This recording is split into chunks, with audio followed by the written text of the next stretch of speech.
Leo Messi, end of list.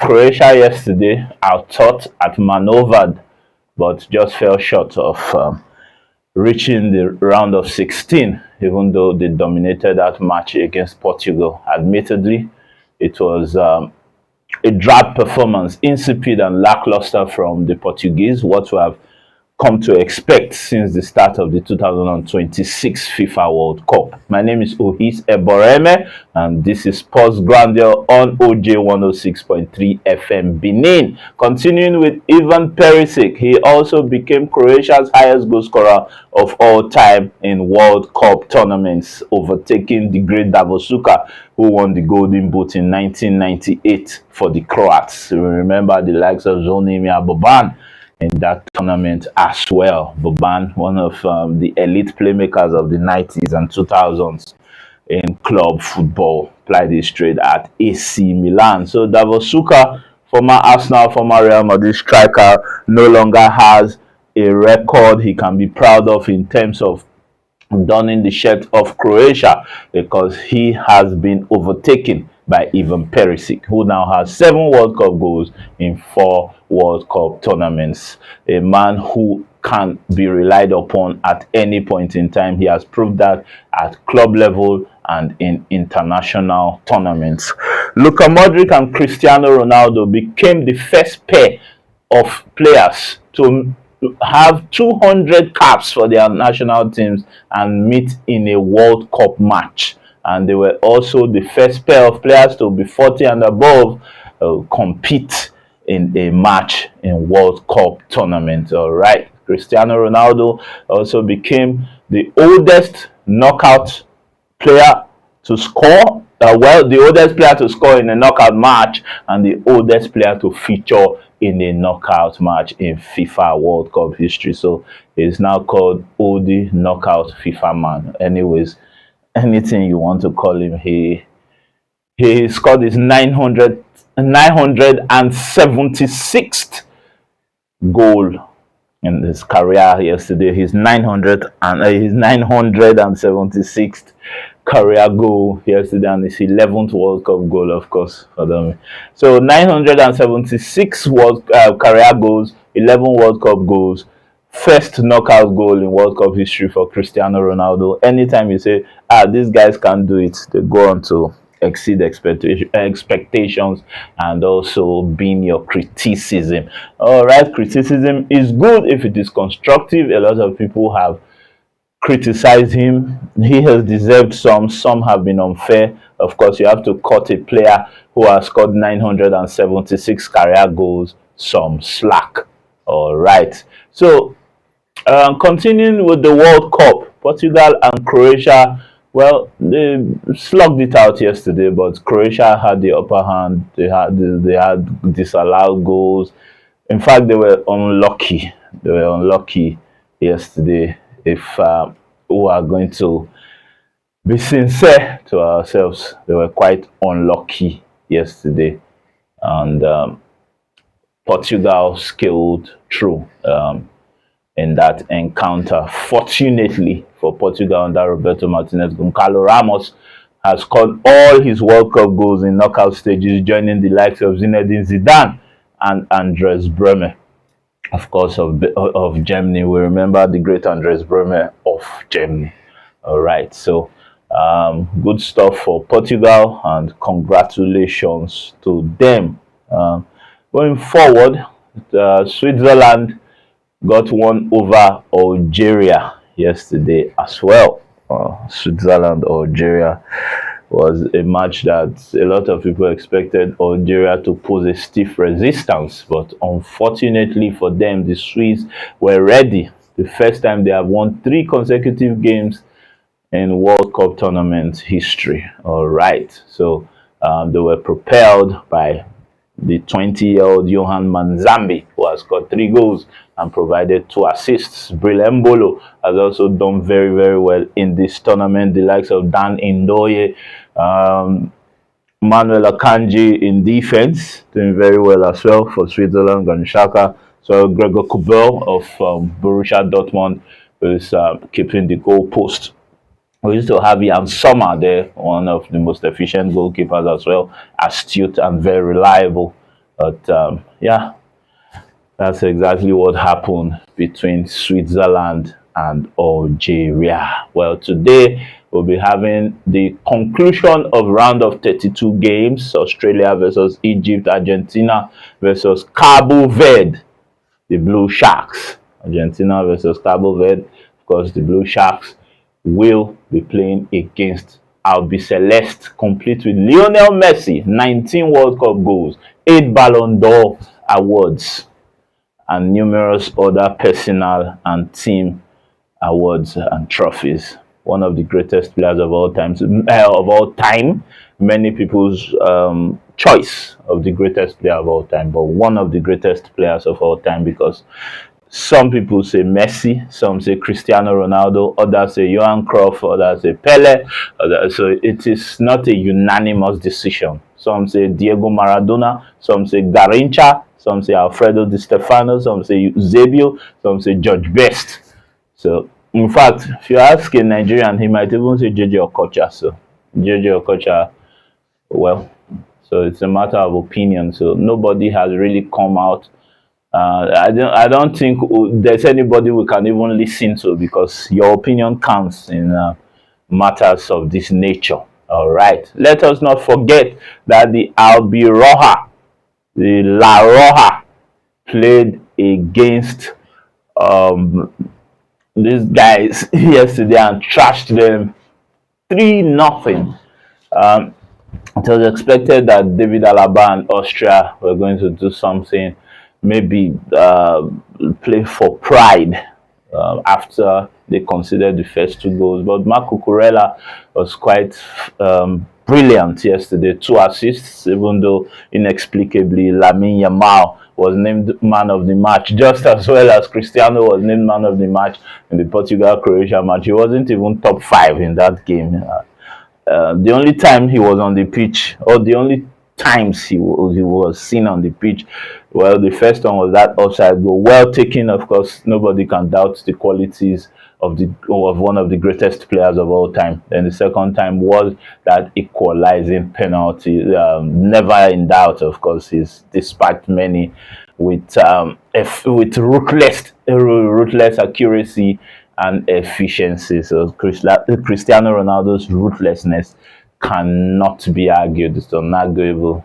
976 career goals.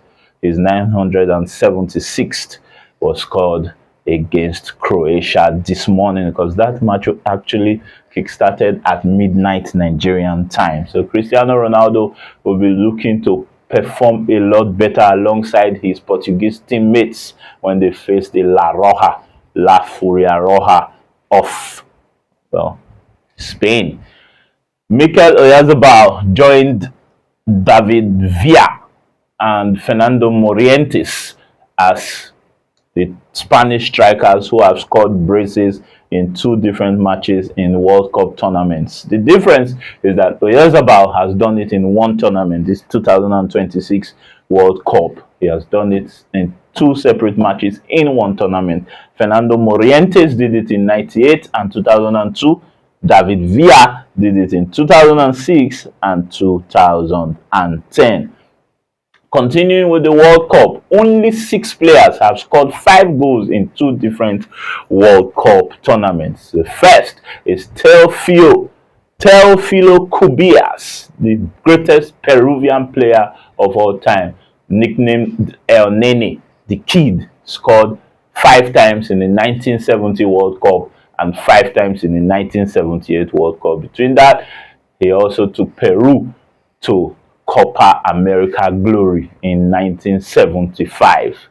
Fantastic player. Pele even said he was going to be his heir apparent. That's how good he was. So after that, Miroslav Klose, of course, did it in 2002 and 2010. And Thomas Muller did it in 2010 and 2014. Leo Messi, 2022 and 2026. Kylian Mbappe, 2022 and 2026.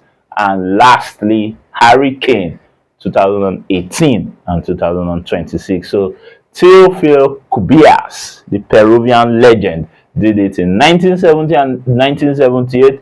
Miro Klose, who was highest goal scorer in World Cup history before this tournament commenced. Messi and Mbappe had other ideas, and they are well clear of him now. He did it in 2002. We remember that 2002 tournament. It was Klose written all over it, even though eventually Germany succumbed to Brazil in that final, courtesy of Oliver Kahn's mistakes. Well, both goals were mistakes, or even though they were dispatched and scored with the finesse of a striking legend, where El Fenomeno Ronaldo did it. So the delivery, not in doubt, but how the goals came. So Klose has done it as well, and Thomas Muller has done it as well. 2010, 2014. Messi, 2022, 2026. Kylian Mbappe, 2022 and 2026. Harry Kane, 2018 and 2026. All right. So these are some records you should be aware of, because these guys work extra hard, do everything possible, train, get on the pitch and deliver, because they have the weight of the nation on their shoulders, carrying the nation practically on their back. So that burden is very heavy to bear, trust me. So look at how Harry Kane turned the match on its head against the Leopards of DR Congo. That's what world-class players do. When everything falls on you, when you are the leader, you have to lead from the front. So he's got 13 World Cup goals. Cristiano Ronaldo also joined the league of highest goal scorers in World Cup history. He's 11th. Of course, he's now leveled the Hungarian legend Sandor Kocsis. For me, Hungaria's greatest ever player is Ferenc Puskás, the galloping major, but he didn't score enough World Cup goals, and apparently the galloping major focused more on club football, but it was part of the mighty Magyars with Gunnar Nodal, Sandor Kocsis. These are people who terrified defenses in their stellar careers. All right, so for Switzerland, Johan Manzambi did very well, assisted Brillembolo for the first goal, and the second goal was scored by Dan Ndoye. Algeria left flat-footed Ibrahim Maza, Riyad Mahrez, Bensebaini, Nabil Bentaleb, and others, Hassan Mandi.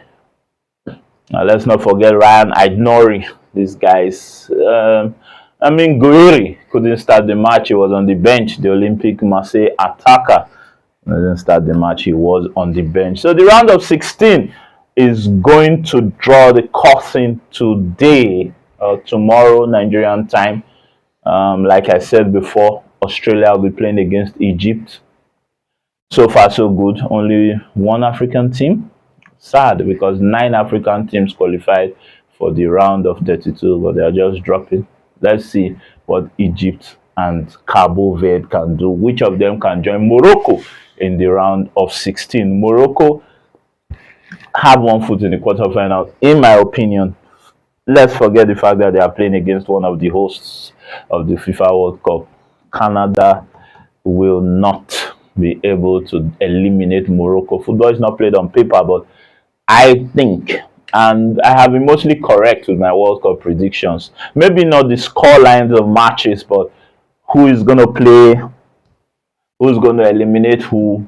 Mostly, nobody is perfect, right? I'm not impeccable, I'm not spotless, but I have been mostly correct, and I do not think that Canada can threaten Morocco at all. I think if the likes of Ismail Saibari, Bayern Munich's newest signing, and Achraf Hakimi have their A game, then it will be too much for Canada. So the Atlas Lions, for me, have one foot in the quarterfinals of the FIFA World Cup. So if Egypt gets on over Australia, let's see if they can perform as good as their North African neighbors or North African counterparts. Yeah. So Argentina and Cabo Verde. So is it Messi versus Bosnia? Is it? Let's see how it goes. Let's see if Cabo Verde can be good enough to threaten Argentina in any way. Well, threaten, hold them maybe to a scoreless draw in regulation time. Maybe drag it out until you get to penalties and another Bosnia heroic, another display that will endear him to more followers. Maybe he can get to 50 million Instagram followers this time. Let's see how that goes. The last match of the FIFA round of 32 is Los Cafeteros versus the Black Stars of Ghana. Los Cafeteros, the Coffee Bros of Colombia. I think they'll have too much for Ghana, but Ghana played that low block, and as I said, the Colombians are not afraid to penetrate any low block strategy or tactic that will be employed by Carlos Queiroz, because they have playmakers who can unlock any defense with their defense splitting passes. Yan Quintero is there, James Rodriguez is there as well. So they've got guys who can do the damage. So let us see how that pans out for the Black Stars. The Black Stars, they've got good players, Jordan Ayew, quality guys, Antoine Semenyo, whose stock has risen this season from Bournemouth to Manchester City, continued that redrain of form there, and he will welcome this game with open arms and try to perform. He hasn't really clocked it at this World Cup, hasn't really come to the party yet. Let's see if when the ovation is loudest, he's going to rise to the occasion for Antoine Semenyo. Thomas Partey will definitely feature, so he can combat the likes of James Rodriguez and Juan Quintero in midfield. Colombia, they've got Luis Suarez, not the gunslinger, the other Luis Suarez who plays for Sporting Lisbon, who replaced Victor Gyökeres when he left for Arsenal. So there's a Luis Suarez who is not Luis Suarez. And the real Luis Suarez, the way they say the real Ronaldo or the original Ronaldo, the real Luis Suarez is somewhere in Miami, because he's the teammate of Leo Messi and Rodrigo de Paul. So let's see if the other Luis Suarez can fire Los Cafeteros to the round of 16. I always say the loss, and loss means D, so it can't be DD. So Los Cafeteros. So yeah, let's see if can fire Los Cafeteros to the round of 16. But Colombia, they've got a very good team. We know how brilliant or how great their performance was against Portugal. Portugal actually have had only one good match this tournament, where they probably played their best, even though their opponents were weak. Uzbekistan, they've got Fabio Cannavaro, but that defense, everybody bricked it. So let's see what Portugal can do against Spain in the round of 16. On paper, Spain, they've got revenge on their minds as well. They lost that UEFA Nations League final to Portugal on penalties. Let's not forget. And we'll see if they can actually avenge that defeat, or Cristiano will have another opportunity to look at. Well, I haven't reached the World Cup final, have I? No. The best I've done is a semi-final in 2006 when I lost to France, complete with Zinedine Zidane and Thierry Henry. In fact, Thierry Henry was the one impeded in that 18-yard box before Zidane dispatched that penalty. Portugal did everything humanly possible through the kitchen sink, practically or literally, at France, but they ended up on the losing end. They went to the third place match and faced a highly motivated Bastian Schweinsteiger and Lukas Podolski, who put them to the sword, even though that third place match was very exciting, very interesting, keenly contested. So Portugal, they want to do a lot better. Eusebio did very well. They got to the semi-finals in '66 as well. They want to go one better. They have the players, but the players are not performing to expectations. Bruno Fernandes, Vitinha, Yao Neves, Ruben Neves, to mention but a few. That midfield has not produced anything worthwhile. They haven't. Like a moment of magic that hasn't happened yet. And yeah, Bruno Fernandes, some true passes here and there. But yeah, that brilliant assist to Cristiano Ronaldo against Uzbekistan. That aside, we need him to come up when it matters most. Against Spain, they will be playing Spain. They will be playing, competing against the likes of Rodri in midfield, Pedri,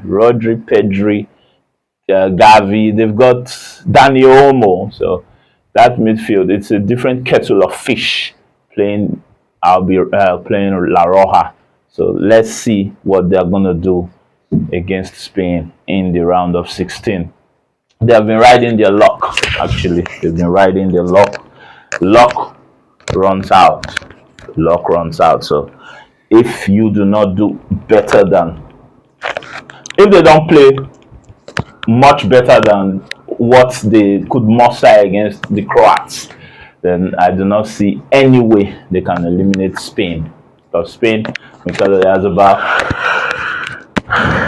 rejuvenated. Marc Cucurella, after that move to Real Madrid, 2 assists against Austria. So many players are doing well. Lamine Yamal completed 12 dribbles yesterday, and on average he's completed 12 dribbles in 200 World Cup minutes. Only JJ Okocha has done that previously, and that was in France '98. So these are successful dribblers. So Lamine Yamal might have an off day, but other players are ready to deliver. Strangely, everyone thought it was going to be the Lamine Yamal show for Spain at the World Cup, but it has been the Mikel Oyarzabal show. In fact, Marc Cucurella, in terms of, forget the man of the match awards they give people, I do not know. It is not. I do not know the ramification or the prerequisite for it. Yeah. I do not know how they do it, but these guys do not merit. Some of these guys who are giving man of the match awards, in my opinion, do not merit their man of the match awards. But who am I to say so? So, what's the metric that is used to make the choice of most valuable player of the match or man of the match, as the case may be? I would also look at the Adidas standings for most valuable player of the tournament. We know that is highly controversial as well. In 2014, Messi won it. I wonder how. So, in 2010, Messi did not score a World Cup goal, and he was Ballon d'Or and World Footballer of the Year for club performances. But let's not forget that in 2022, Messi won the Ballon d'Or, and that was because Argentina won the World Cup. So double standards. In 2010, if you say Messi won the Ballon d'Or and he didn't score a goal in the World Cup, Argentina were booted out of the tournament by Thomas Muller, Mesut Ozil, Sami Khedira, Nicolas Klose, and Germany. 4 unreplied goals in the quarterfinals. How then can you explain Messi winning the Ballon d'Or in 2010 without anything to do at the World Cup? Was conspicuously absent.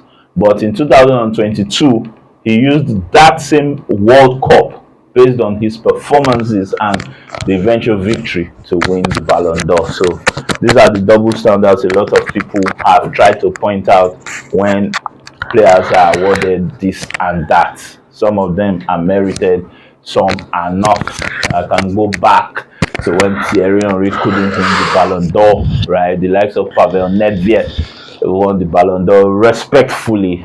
Pavel Nedved was a good player, but in 2003, how was he a better player than Thierry Henry, club level, or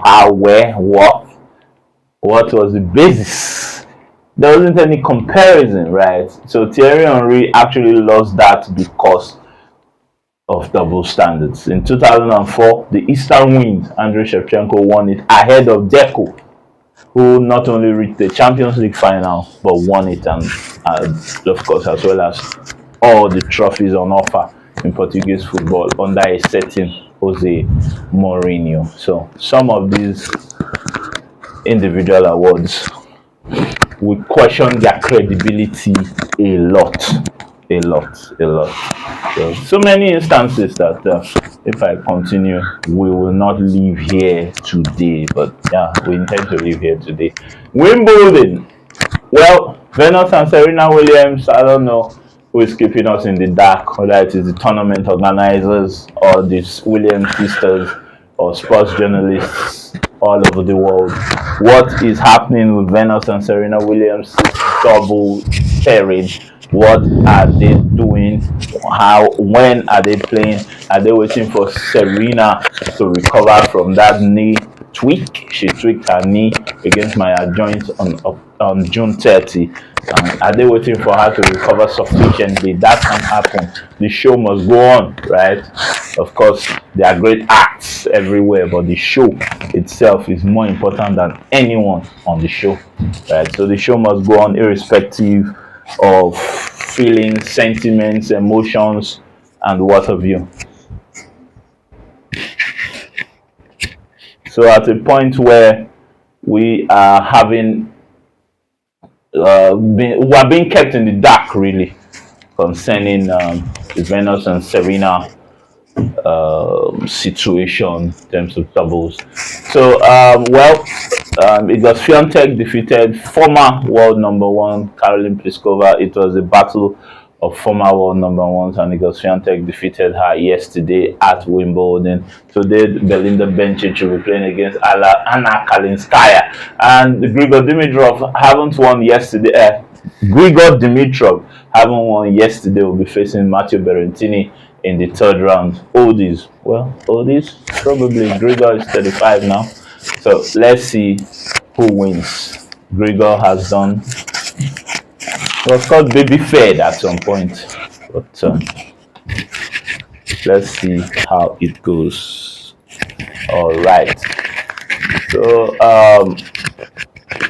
more on Wimbledon. Yannick Sinner will be hoping to go one better. Of course, today he is the defending champion at Wimbledon. We know how well he performed last year. So let us continue to observe these guys. Yannick Sinner hasn't really found his groove. Of course, he's hitting aces for fun, but his general play has been an observed gap, not that swagger that we can normally associate with the Italian world number one. But yeah, I'm sure he'll get back his groove. Form is temporary, class is permanent. Serena lost to Maya Joint, who in turn lost to Alexander Ayala. In the third set, she was baggled. So Maya Joint ate a bagel in the third set against Alexander Ayala. So we're looking at the Filipino who wants to go deep in tournaments. She's already made history, broken so many records for a Filipino tennis player. So at some point, we have to give her credit where it is due. She's a graduate of the Rafael Nadal Academy. Let's also talk about Spurs. Tottenham Hotspur. This is about transfers now. Roberto De Zerbi, it might just be because of his personality, because I remember when Claudio Ranieri, the Tinker Man, was the coach of Chelsea before was it sacked or maybe 11 mutual consent, and Jose Mourinho took over the reins and started bringing in the likes of Paulo Ferreira, Didier Drogba, Modou Diarra, Michael Essien, Ricardo Carvalho, Thiago Neves. At some point, Ricardo Quaresma played for Chelsea, even though it was a short bromance. So I think there is that personality of a manager. See, he's gone to Real and players are signing Brian Konate, Denzel Dumfries, even before he was officially announced as manager. But they knew that Florentino Perez winning that presidential election was going to herald the return of Jose Mourinho, and Marc Cucurella has also signed, Bernardo Silva has signed. So these are four guys who isn't world class there yet. So let's see, maybe Brian Konate, Cucurella may be considered as world class. Some of my fellow sports journalists, some of my colleagues will not agree with me, but yeah, he's done enough. He's also won the Euros, and he was instrumental to that win under Luis de la Fuente. So, how does a player become world class? What are the ramifications involved before a player can be considered as world class? All right. So yeah, going back to sports, Roberto De Zerbi has that personality. He was the one who insisted that Marseille get Mason Greenwood, despite all the furor, the talk, the water view concerning his personal life, how he raped somebody who is eventually in his house as his wife, right?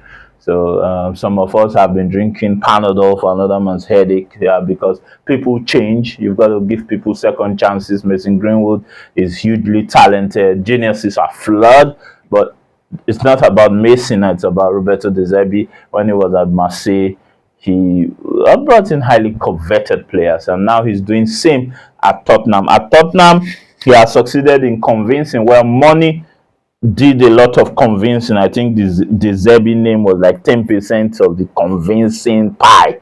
The convincing pie was dominated by money. 92.5 million pounds, as well as 7.5 million of euros, as well as 7.5 million euros in add-ons. That's about 100 million euros total package, was enough to drag Sandro Tonali out of Newcastle, out of the Tyneside, right, St James's Park, to the Tottenham Stadium.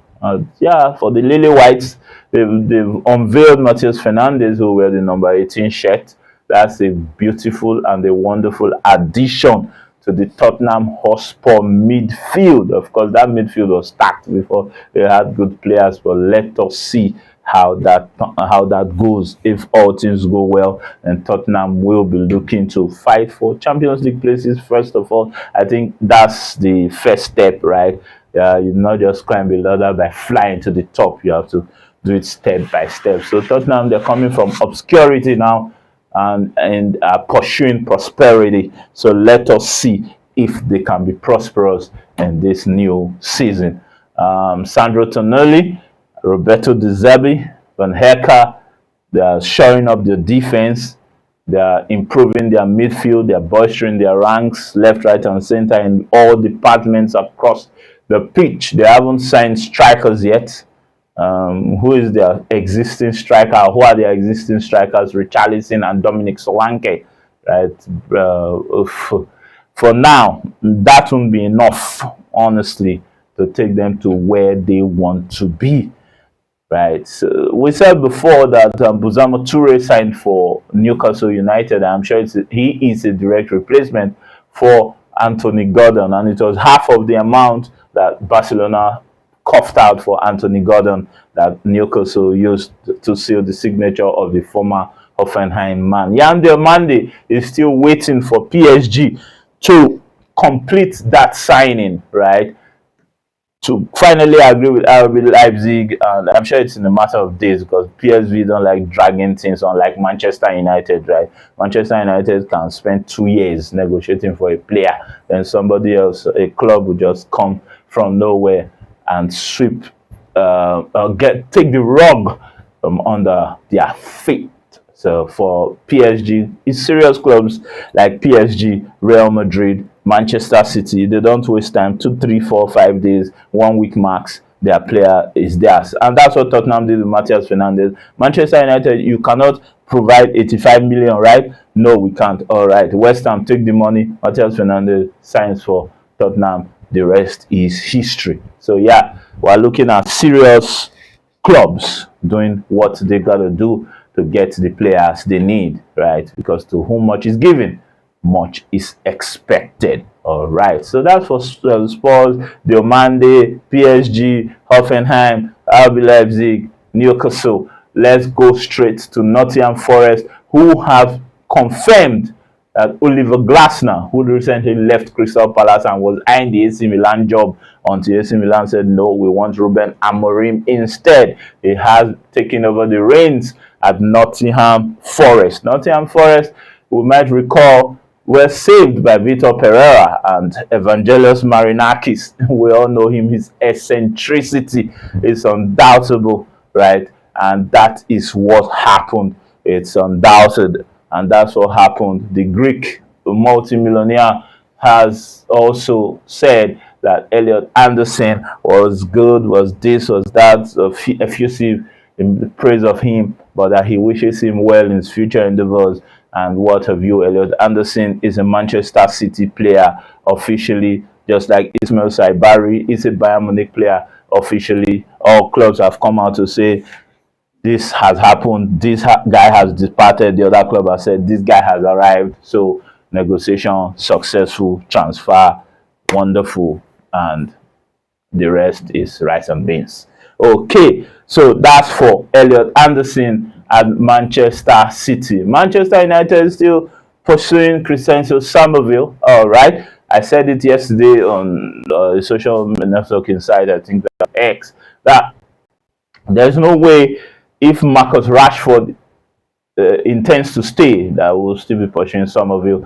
Rashford is a massive upgrade on Somerville, respectfully, of course.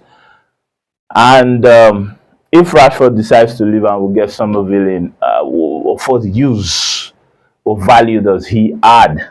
We've got Amad Diallo, we've got Brandon Boomer, Matthias Cunha, except maybe, yeah, he might be a good addition from the bench. Who knows? Because to be a great team, your bench must be as good as your starting 11. Yeah, that's happened. It's currently happening at the biggest clubs in the world. Some world-class players have to sit on the bench. I remember when Javi was sitting on the bench for Deco. Deco was well ahead at that point. We had the likes of Demetrio Albertini, sitting in defensive midfield, Deco, Rafael Marquez, at some point Juan Roman Riquelme, who later went to Villarreal and became a yellow submarine. So on the balance of all of these, let's see who gets what in the transfer market, because Manchester United, as always, as usual, normally slow. They've recruited Ederson, who hasn't had a lot to play at the World Cup. Kobe Mainoo is languishing on the bench for England, so he went to the World Cup as a tourist. For now, he's a tourist because he hasn't featured at all for England at the World Cup. The guys there, I don't know how much better they are than Kobe Mainoo, the guys who are being given opportunities ahead of Kobe Mainoo, not because he's a Manchester United player. Manchester United is just another club. They have supporters. I am one of Manchester United's supporters. I've been there for more than 30 years, but truth is incontrovertible. Manchester United must do much better than they have been doing in previous summers. The last summer was successful, selling Lemans, Benjamin Sesko, Air Sesko, Matheus Cunha, and Brandon Boomer. These guys wanted Manchester United at all costs, and they contributed to the success of the season after January, because Ruben Amorim had to be sacked for Manchester United to qualify for the Champions League, and Michael Carrick steered them to glory. Well, glory or qualification, because glory, you have to hoist the holy grail of the Champions League, or will the Premier League, or win the Premier League. Much coveted trophies have to be won. All right, still staying with transfers. There are so many players who intend to jump ship. Pastures new, greener pastures. Life might be better somewhere else. Who knows? There are people who can state today that they are happy at their clubs and they are not really happy, and other clubs are saying, okay, are you gonna get it better here? Are you interested in moving? And yeah, they sell it to them, and if they buy it, yeah, why not? You buy the proposition and you move. It has happened several times. I remember when Luis Figo left Barcelona to Real Madrid, a lot of people did massive outcry. They didn't stop him from performing very well. Won the 2001 Ballon d'Or, the 2000 Ballon d'Or and 2001 World Footballer of the Year awards. He left Barcelona as the captain and signed for Real. He's not the first. Michael Laudrup has played for both clubs as well and done very well with both clubs. Javier Saviola has played for both clubs. Samuel Eto'o has played for both clubs as well. All right, some unwanted records for guys who play for other countries. Folarin Balogun became the fourth player to score and be sent off in the same knockout game since Zinedine Zidane, or joining the likes of Zinedine Zidane 2006, the likes of Zinedine Zidane 2006 World Cup, Garincha 1962 World Cup, and who else? Zidane and Ronaldinho 2002 World Cup as well.